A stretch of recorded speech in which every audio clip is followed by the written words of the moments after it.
Nah, agama yang kita anut selama ini, orang sepinter apapun, itulah ya, itu juga dalam amaniyuhum. Karena Al-Quran itu dijelaskan, yang bisa memahami secara utuh bahasa Al-Quran itu hanya Rasulullah Shallallahu Alaihi Wasallam. Gitu.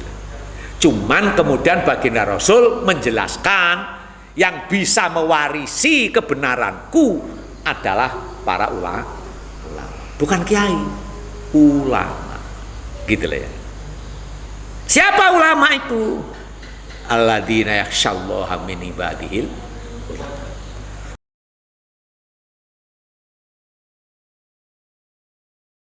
Jadi tahapan-tahapan. Karena di dalam Al-Quran pun juga Allah mengingatkan ketika bermasalah dengan masalah homer, ya. Oh, homer itu ada madorot juga ada manfaatnya, nah gitu. Jadi kita merta-merta orang salat langsung disalahkan, enggak. Jadi hindari kita menyalahkan orang yang sudah mau sholat. Kalau dia tidak tanya, enggak usah dikomentari, supaya kita selamat gitu loh. Sebab sholat kita aja belum tentu, nah gitu nanti. Baru nanti kita bersamai, kemudian kok enggak sama sholatku sama kamu. Lah memang sholatmu bagaimana? Lah baru dikorcekkan. Jadi mengingatkan tidak harus menyakitkan. Jadi yang pertama, orang-orang yang tidak mau sholat atau sholatnya tidak berpengaruh dalam kehidupannya itu selalu sombong, seperti sombongnya orang Yahudi dan Nasrani. Wa qalu la yadkhulul jannata illa man kana hudan aw nasara. Yang masuk surga itu tidak ada lain kecuali Yahudi atau Nasrani. Muslim tidak masuk surga. Nah gitu. Orang yang masuk surga cuma saya. Mereka sholatnya itu tidak ada yang sempurna. Fatihahnya salah, rukuknya kurang lurus, walau macam-macam salah. Ini penyakit. Yang kedua,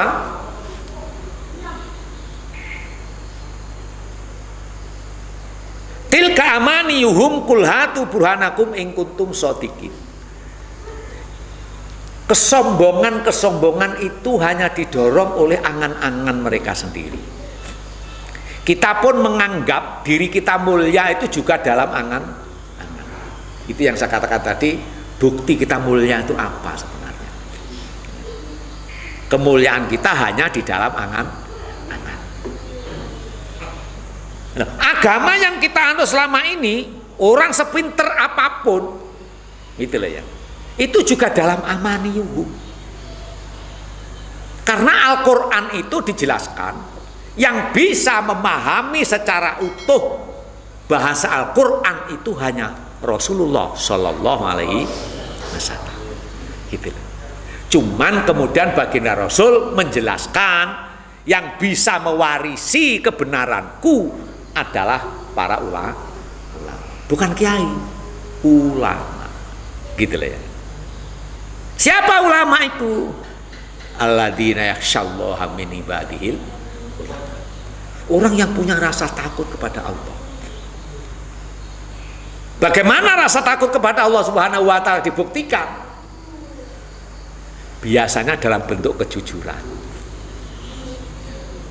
Contoh paling kecil begini, kita punya duit tinggal 50.000. Makan pagi belum, ngopi belum, rokok belum, tahu-tahu ada pengemis masuk. Apa yang Anda pikirkan sekarang? Mendahulukan rokok dan sarapan pagi atau mendahulukan orang yang meminta? Sedang pengemis yang datang di rumah kita itu jangan sekali-kali ditolak dengan menyakitkan, sebab boleh jadi dia adalah malaikat yang diutus oleh Allah untuk menguji keimanan kalian semua. Itu pesan Rasulullah. Coba sekarang apa yang Anda pikirkan kalau sudah seperti itu? Nah itu bukti. Maaf Bu, tidak punya apa-apa, ada 50.000. Coba.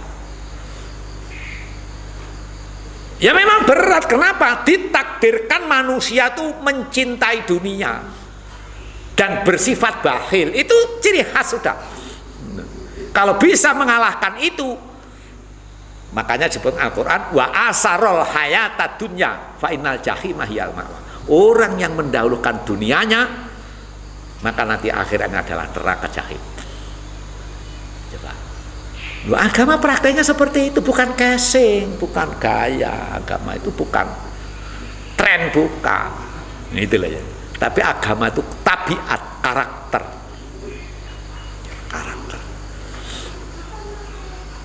Bagaimana baginda Rasul Shallallahu Alaihi Wasallam mau makan roti kasar lagi, roti yang paling murah, sudah mulut sucinya sudah terbuka. Tahu-tahu ada satu sahabat, ya Rasul, saya 3 hari belum makan ya Rasul, langsung mingkem lagi. Diberikan, coba nih, diberi separuh, kurang Rasul berikan semua. Ya, Pak. Rasul juga belum makan, 3 hari belum makan juga. Berani ikut Rasul. Ini. Loh, kalau gaya beragama itu gampang, Masya Allah. Makanya saya itu tidak peduli ketika orang bergaya agama itu. Itu tergantung modalnya saja, gaya agama itu. Tergantung modal. Itu. Modalnya besar, tiap bulan umroh sudah jadi ahli agama kayaknya kan. Itu loh ya.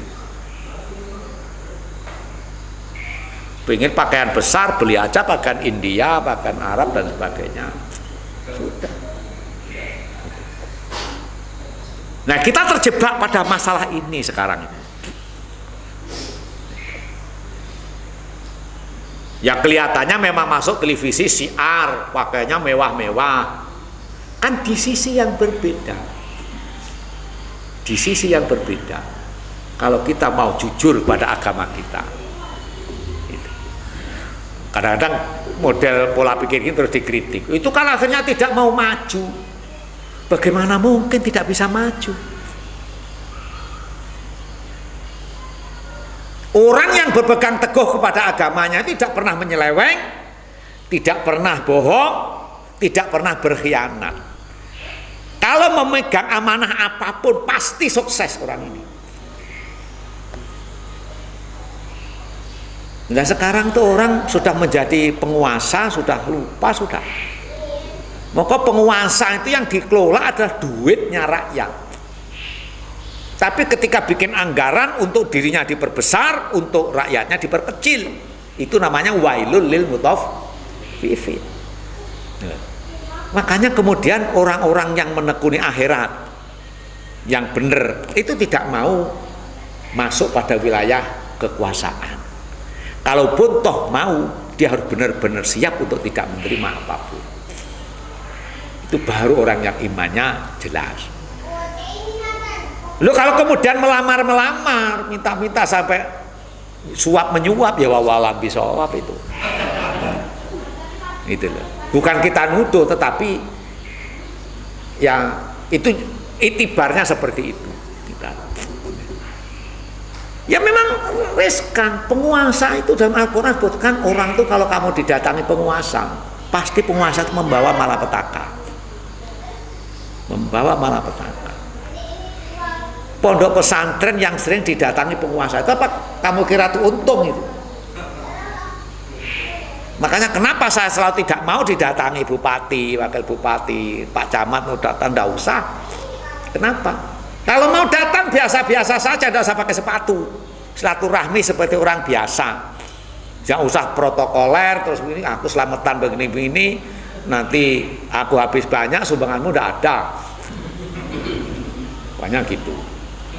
Yang ada yang pola pikir semuanya, tapi saya tidak mengganggu, saya juga tidak ngeriwui. Untuk mempraktekkan innas sholata tanha 'anil fahsya'i wal munkar itu. Kemudian kita tidak membanggakan diri karena kita ahli agama. Kita ahli agama.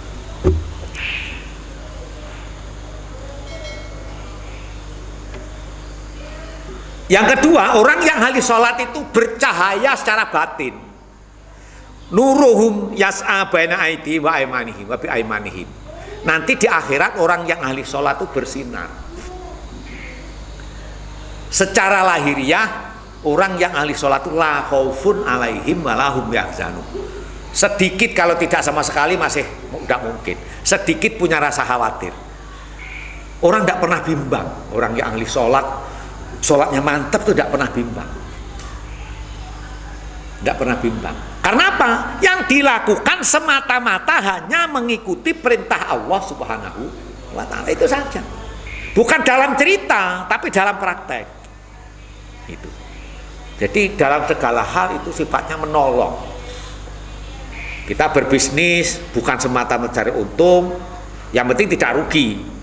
Tapi ada sisi ta'awun alal birri wa taqwa. Supaya saudara kita yang butuh, ada keperluan, kita bisa menolong memenuhi keperluan itu. Nah, ada jual belinya kemudian gitu loh. Dan jual belinya itu yang ngambilnya untung sepadan, tidak berlebihan. Karena apa? Kita tidak mengharap banyaknya untung, tapi banyaknya berkah. Itu banyak ini yang lupa. Kan Isra Mi'raj baginda Rasul pun dalam Al-Quran sebutkan subhanalladzi asra bi abdi lailam minal masjidil haram ilal masjidil aqsa alladzi barokna. Bukan keilmuan sainsnya yang ditunjukkan oleh Allah karena perjalanan yang hebat dari Masjidil Haram ke Masjidil Aqsa, tetapi keberkahannya yang ditunjukkan, yang ditonjolkan keberkahannya itu. Nah, ini supaya kita juga demikian dalam kehidupan ini, tidak berpatokan pada angka-angka atau nominal-nominal, tetapi harus berpedoman pada keberkahan Allah Subhanahu wa Ta'ala. Baginda Rasul itu secara lahiriah tidak punya penghasilan ekonomi real.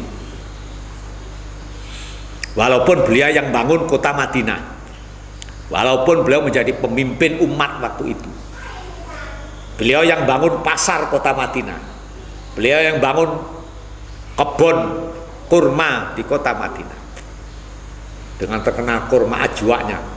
Sekarang umatnya pakai dalil-dalil hanya untuk mencari keuntungan kurma ajwa.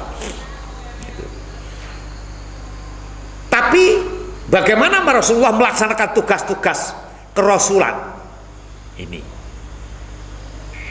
Wa ma yantiqu anil hawa in huwa illa wahyu yuha. Rasulullah tidak pernah mengonsep, Rasulullah tidak pernah merencanakan apapun, Rasulullah tidak pernah bicarakan apapun kecuali memang itu bimbingan wahyu dari Allah Subhanahu. Itu berkah namanya. Gitu. Beliau tidak disibukkan oleh urusan dunia. Tapi beliau juga tidak keteter dengan, walaupun secara fisik beliau sering kekurangan makan tuh sering. Ya memang tidak punya penghasilan bagaimana. Jadi kiai-kiai dulu, mbah-mbah saya dulu itu sering tidak makan, cuman umatnya tidak ada yang ngerti. Gitu. Kenapa? Itba' Rasul, mengikuti Rasul. Kita tuh kan makan seminggu aja sudah terkonsep kan itu. Sudah terkonsep, kulkasnya sudah penuh ini untuk minggu depan. Gitu. Karena imannya ada di kulkas. Itulah ya. Ya cuman memang bahasa-bahasa seperti ini tuh rawan kepleset. Artinya begini, kadang-kadang orang terus kayaknya beriman tapi nekat gitu. Alah untuk apa bikin, habiskan sekarang, besok ada lagi gitu. Besok udah ada, berutuk sudah ini. Artinya apa? Jadi berikhtiarlah, berdoalah dan bertawakal kepada Allah Subhanahu. Doanya walatat alil dunya akbar hammina, ya Allah jangan kau jadikan dunia itu menjadi fokus utama kehidupan saya, gitu aja.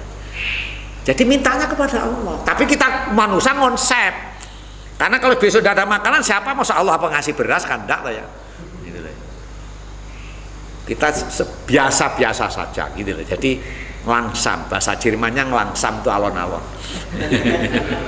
Langsam.